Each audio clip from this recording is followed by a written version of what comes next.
Bienvenidos y bienvenidas a Ecos del Pasado. Somos Tomás Belmar, Naomi Alfaro, María Jesús Gial y Esteban Aravena. Hoy viajamos un siglo atrás, a una época muy marcada por la Primera Guerra Mundial, donde había un enemigo invisible pero también letal. Estamos hablando de la gripe española de 1918. Esta pandemia no solo cobró millones de vidas, superando incluso esta Primera Guerra Mundial, sino que también expuso las desigualdades sociales, puso a prueba la ciencia, la fe, también redefinió lo que significaba vivir y morir en el siglo XX. Y asombrosamente muchas de las enseñanzas que trajo esta pandemia resuenan hasta el día de hoy. Por eso, para entender esta gripe tan importante, trajimos a un invitado especial, Gregorio Gárate, que es un experto en todo el tema relacionado con las pandemias. Sí, profesor de historia. Sí, de la USACH. De la USACH. Entonces, así que prepárense para este fascinante viaje que se viene a través de la historia, la medicina, la política y la condición humana. Entonces, profesor Gregorio, para comenzar, ¿qué fue realmente la gripe española? Y si no surgió en España, ¿por qué terminó con ese nombre? Ya, antes de saludarlo, porque no lo había saludado, y agradecerle la invitación, la confianza. Y vamos derecho al tema. ¿Qué fue la gripe española? H1N1, influenza. No tiene otra ciencia más que fue una pandemia de influenza, la misma que nos vacunamos todos los años, que hay campañas de que vacúnense. Bueno, yo me vacuno. Sí, H1N1. Y si no partió en España, bueno, no partió en España, lo que pasa es que se llama la gripe española porque fue en España el primer lugar donde se supo que había una pandemia de influenza, porque España no estaba metido, no era parte de los beligerantes en la Primera Guerra Mundial, como bien lo dijeron ustedes, que tienen que ver mucho. Y los que sí eran beligerantes, que tenían muchos casos de la gripe, de esta pandemia de influenza, estaban dentro del, o sea, eran beligerantes en la Primera Guerra Mundial y tenían control sobre sus periódicos, sobre la prensa. Pero estudios posteriores, sobre todo hay un estudio del 2002 o 2009, ya lo estoy confundiendo, pero de la década del 2000, que determina que el primer caso de esta pandemia, o sea, el paciente cero, está cerca de Kansas, en el sur de Estados Unidos. Entonces, la pandemia parte en Estados Unidos, se va a los campamentos militares norteamericanos y llega a Europa y se expande por el mundo con las tropas norteamericanas yendo a pelear en la Primera Guerra Mundial.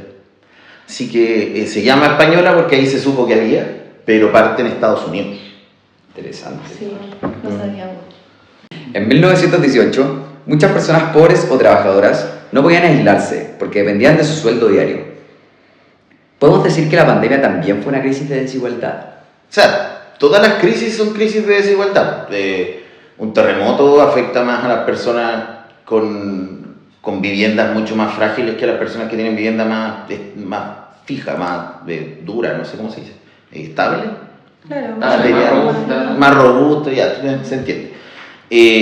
Sí, lo que pasa es que aparte estamos en una etapa de las ciencias médicas muy inicial, a principios del siglo XX. Me refiero como ciencia médica. Medicina tenemos hace 10.000 años, pero ciencia médica, si lo que ustedes van a estudiar en algún momento en la universidad, al principio del siglo XX es muy inicial, entonces también los tratamientos son muy nuevos como ciencia.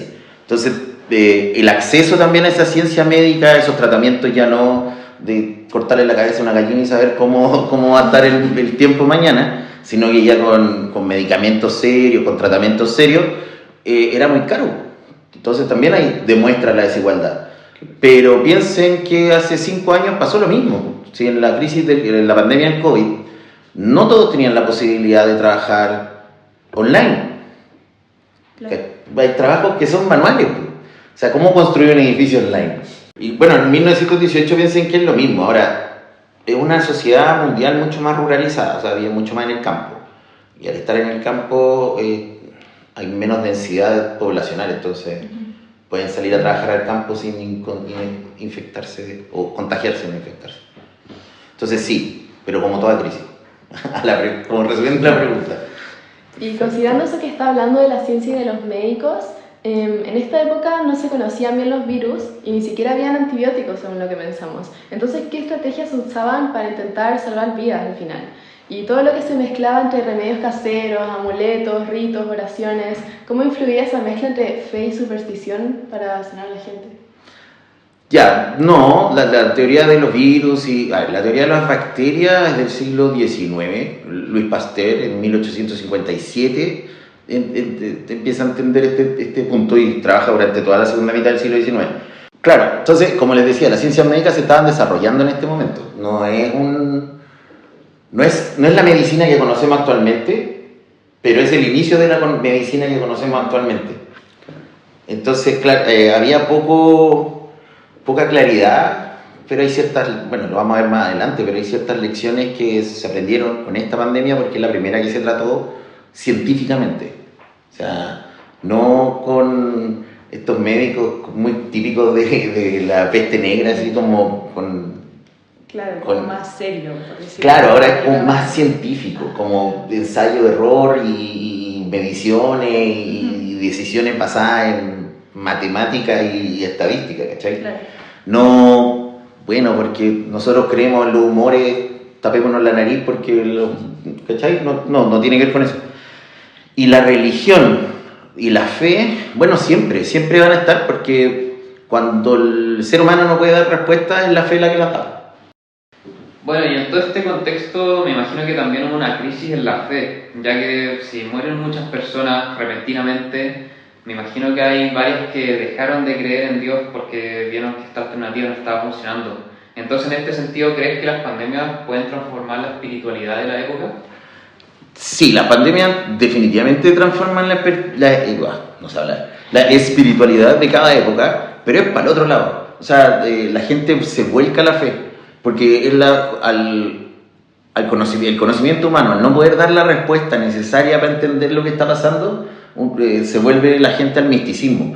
No necesariamente se vuelven a las religiones como establecidas o las más conocidas, ¿cachai? No es que todos se van a volver cristianos de un día para otro, pero sí buscan en algo más, en una fuerza superior, el por qué está pasando lo que está pasando. Y hay muchas respuestas. Entonces, pues, el castigo divino, Claro. Hay que arrepentirse de los pecados, ¿cachai? Entonces, es para el otro lado la crisis de fe, es hacia la fe, no desde la fe. Perfecto. Bueno, y lo que ya hemos hablado todo este rato. Cuando llegó el COVID se repitieron muchas cosas. Aislamiento, miedo, desinformación. ¿Qué nos dice eso sobre cuánto realmente aprendimos o no aprendimos de 1918? No, mira, antes de empezar yo les contaba, aprendimos caleta y también 1918 no fue el anterior al 2020. Po. Está la del 57, 57 y 58, hay una de los 60 que ahora ya se me olvidó, da lo mismo, y una del 77, ¿ya? De la Unión Soviética que se llama la gripe rusa. Todas son alguna variante de la HN, o sea, H1N1, H2N2. Ustedes no sé si se acuerdan porque eran más chicos, pero antes del COVID tuvo la porcina, que a mí también me dio, porque me saqué todos los premios. Y ahí salió el Tamiflu, y había que tomar Tamiflu para curarse. Hemos aprendido, o sea, tenemos que analizar los números, y los números ayudan. El aislamiento mundial que hubo en algún momento permitió bajar las tasas de contagio, y eso se aprendió con la gripe española, que no se pudo hacer porque estaban todos en las trincheras. Claro.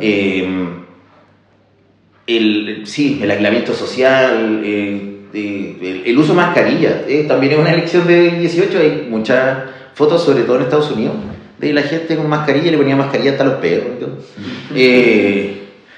Gracias a esta, en 1918 se estableció también esto del salto de los virus entre especies, porque esta viene de los criaderos de pollo del sur de Estados Unidos, y ahí saltó el virus al humano y ¡pum! Pandemia, porque es nuevo, porque está mutado, porque está fortalecido, como se supone que es del murciélago, por lo que se sabe hasta ahora, claro, del murciélago al hombre en el COVID, o del mono al hombre en el VIH, ¿cachai?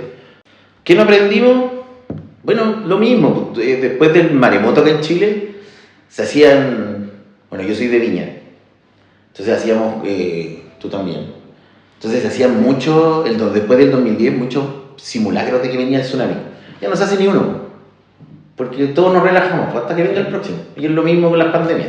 Pero por lo menos ya hay lecciones, pues ya se sabe qué hay que hacer a nivel de las personas que están a cargo. Claro, queda como una culturización general. Claro, y hay cosas que quedan un poquito en la memoria colectiva también, aunque no sea tanto... o sea, claro, como tú lo dices, culturización. La próxima vez que te digan pandemia te voy a poner la mascarilla al tiro. Yo creo que la gente aprendió a lavarse las manos, o entendió que la importancia de lavarse las manos, que me pareció terrible que enseñaran a la gente a lavarse las manos, pero hubo. Así que, claro, hay lecciones, pero hay cosas que se olvidan porque uno se confía. Sí, eso pasa con todo. Así es. Bueno, ha sido una conversación muy reveladora, aprendimos muchas cosas nuevas que no sabíamos, así que muchas gracias por venir y por explicarnos sobre esta gripe tan importante. No, el placer es mío, siempre dispuesto cuando necesiten, para lo que necesiten venir a ayudar. Además, la importancia de poder clarificar temas como lo de la fe, que teníamos una concepción al revés al final, claro, de los antibióticos también. Claro, hay muchos conceptos que entendíamos distintos a que nos pudiste explicar, así que muchas gracias. Sí, no, dentro de la historia, así como disciplina, hay una subdisciplina que es la historia de la medicina, que tiene mucho desarrollo en el último tiempo, donde se va entendiendo también estos fenómenos. Así que hay harto desarrollo ahí.